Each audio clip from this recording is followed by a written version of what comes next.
The Millionaire Fastlane, Crack the Code to Wealth and Live Rich for a Lifetime by M.J. Demarco. Chapter 11, The Criminal Trade, Your Job. By working faithfully 8 hours a day, you may eventually get to be the boss and work 12 hours a day. Robert Frost. I spent 5 years in college for a phone book. Before college graduation, I humored myself and attended a few job workshops. One I remember vividly, an entry-level position at a big insurance firm in Chicago. During our introduction at the corporate facility, the company recruiters told us exactly what to expect.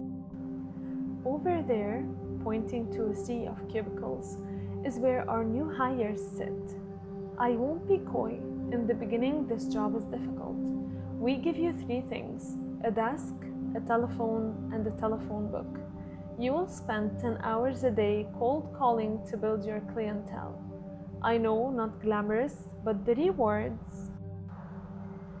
At that point, the rewards were inconsequential, and I went into acting mode. I acted interested. I acted happy. I acted like it was acceptable. It wasn't. I spent 5 years in college just to sit in a 6x6 cubicle and cold call elderly people out of a damn telephone book? Are you freaking kidding me? I could have done this out of junior high, and I didn't need to spend thousands on a college degree to hawk insurance. Yet, my peers salivated at the opportunity of having a nice base salary, a great 401k, and a top-tier health plan. No thanks. If I'm cold calling out of the damn phone book, it won't be for my boss, but for me. Jobs domestication into normalcy. If you want to escape the slow lane, find wealth and freedom fast, you've got to dump the job. Let me repeat. Dump the damn job. Jobs suck. I mean that generically, not targeted toward a specific job. Whether you're an electrician or a store manager, you hold a job. Jobs suck because they are rooted in limited leverage and limited control. Sure, you can have a great job and a fun one too, but in the scope of wealth, they limit both leverage and control, 2 things desperately needed if you want wealth. Here are 6 sucky reasons your financial plan shouldn't revolve around the job, the nucleus to the slow lane. Suckage number 1. To trade time is to trade life. Who taught us that trading time in exchange for money was a great idea? Why does this normalcy consistently translate into unrivaled suckage? If you're shackled to a job, you're engaged to a glorified exchange of your time, your life, for pieces of paper that grant you freedom. You sell your freedom to get freedom. Pretty stupid, huh? Jobs suck because they ravenously consume time. At a job, time trade is central to how you make money. A job is the basis for that horrific 5-for-2 exchange. But let me translate that word, time, differently. Life. In a job, you sell your life for money. If you work, you get paid. If you don't work, you don't get paid. Who officiated this blood-sucking marriage? Here is a list of common jobs and how long you have to work just to earn $1 million. If you diligently save 10% of your earnings and stuff it under a mattress, your time to $1 million multiplies by a factor of 10. Do you have 300 years to save your way to $1 million? An architect with $64,000 salary needs 16 years to earn $1 million and 156 years to save $1 million. Auto mechanic, 34,000, 30 years to earn, 294 years to save. Bartender with 16,000 needs 61 years to earn and 625 years to save $1 million. Carpenter with 37,000 needs 27 years to earn $1 million and 270 years to save $1 million. Software engineer with $80,000 need 13 years to earn and 125 years to save. Secretary, 38,000, 27 years to earn, 263 years to save. Hairdresser, 22,000, 47 years to earn, 454 years to save. Teacher, $46,000, 22 years to earn, 217 years to save. Pharmacist, 95,000, 11 years to earn, 105 years to save. Police officer, 48,000, 21 years to earn, and 208 years to save. Physical therapist, 66,000, 15 years to earn, 152 years to save. Veterinarian, 72,000, 14 years to earn, 139 years to save. Wouldn't it make sense to get paid regardless of what you're doing? Get paid while you sleep, while you have fun, while you poop, while you sit on the beach. Why not get paid with the simple passage of time and make time work for you instead of against you? Does that exist? It does, but it doesn't come from a slow lane. Suckage number 2, limitation on experience.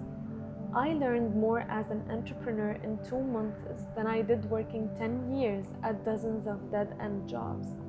The problem with a specialized skill set is it narrows your useful value to a confined set of marketplace needs. You become one of many cogs in a wheel, and if that cog becomes obsolete or expendable, guess what? You're out of luck. For example, thousands of auto workers have been displaced because their jobs have been outsourced or replaced by robotics. Experience doesn't help them, it hinders them. Remember typewriters? How is the typewriter repairman doing these days? How about stockbrokers, travel agents? Dying breeds of jobs move out of favor like fashion fads.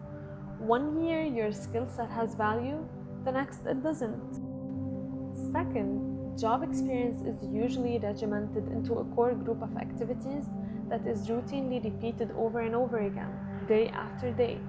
After the initial learning experience, the job becomes regimented and accumulation of new knowledge creeps to a crawl. A job limits learning and mutates into life's death now, a trade of life force for money. Experience comes from what you do in life, not from what you do in a job. You don't need a job to get experience. Ask yourself this: which experience is more important? The experience of a menial job designed to pay your bills, or the experience and failures of creating something that could provide you financial freedom for a lifetime without ever having to hold a job again? Suckage number 3, no control. A job is like sitting in the bed of a pickup truck. You're exposed to the harsh elements while the driver of the truck sits comfortably in the driver's seat. And if the ride gets rough, you get jagged around, or worse, tossed overboard. There is no control sitting in the back of a pickup truck. And to have this strategy at the heart of your financial plan is asinine. If you don't control your income, you don't control your financial plan. If you don't control your financial plan, you don't control your freedom. Millions obediently sing the employee kumbaya, believing that a job is central to supporting themselves. Sure, a job can support you, but is your goal only support? Do you want wealth or mediocrity? If the momentum of your financial road trip can be roadblocked by a pink slip, you're gambling. You aren't being real, you're being foolish. There is neither safety nor security in a job. Suckage number 4, Linda's bad breath. I have people in my family who are lifelong employees. I hear about their trials and toils. Despite 24 different jobs over the years, I noticed nothing changes when it comes to the office politics. It's the same story, different people, different day, in a different office. So-and-so is sleeping with the boss and courting favor. Jim is lazy but takes credit for the work. Linda has bad breath and everyone is afraid to tell her. Lacey arrives late and leaves early. Horace steals food and wears the same sport jacket every day. Lazy Lester never replaces the copier paper. Same stories, different office. No matter where you work, office politics play a part. The stage is different, but the actors are the same. And unfortunately, as an employee immersed in the work environment, you have to play the game. You have to be obedient or face retribution from coworkers or your boss. I can remember my friend's after-work rants as she toiled at a high-carb corporate environment. Everything had a process. Got an idea? Great! Send it to the boss. The boss sends it to his boss, who then hands it off to legal, who then sends it back to her boss's boss for revisions, who sends it back, blah blah blah.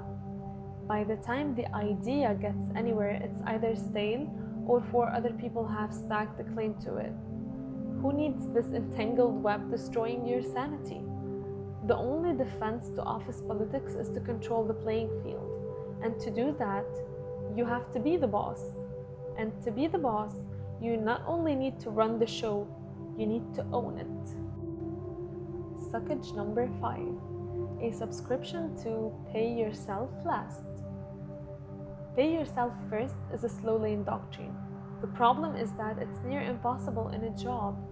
Local, state, and federal governments heavily tax earned income, and your options to shield that income from taxation is limited to contributions to 401ks and IRAs, which are also limited 10% of your income or a maximum of $16,500, whichever is less. If you diligently trade your life and ascend into corporate management, expect 50% of your money to disappear before it touches your hands. As an employee, you immediately receive a subscription to Pay Yourself Last. And yes, that subscription arrives even if you don't subscribe. If you're paying yourself last and everyone gets your money first, don't expect to build wealth fast. Suckage number 6. A dictatorship on income. Ever get hit with a 1000% pay raise from your boss? Imagine this. Impressed at the obvious returns you've provided at your job, you confidently stroll into your boss's office and demand a raise. I bring value to this company, you argue. I'm reliable and rarely call in sick. Your boss takes a defensive posture, crosses his arms, tilts his head skyward, and leisurely reclines in his big red executive chair. You take a deep breath and let it ride. Therefore, sir, I'd like a 1000% pay raise. Your boss emits a guttural groan. He lurches forward, ends his recline, and hammers his hands to the desk.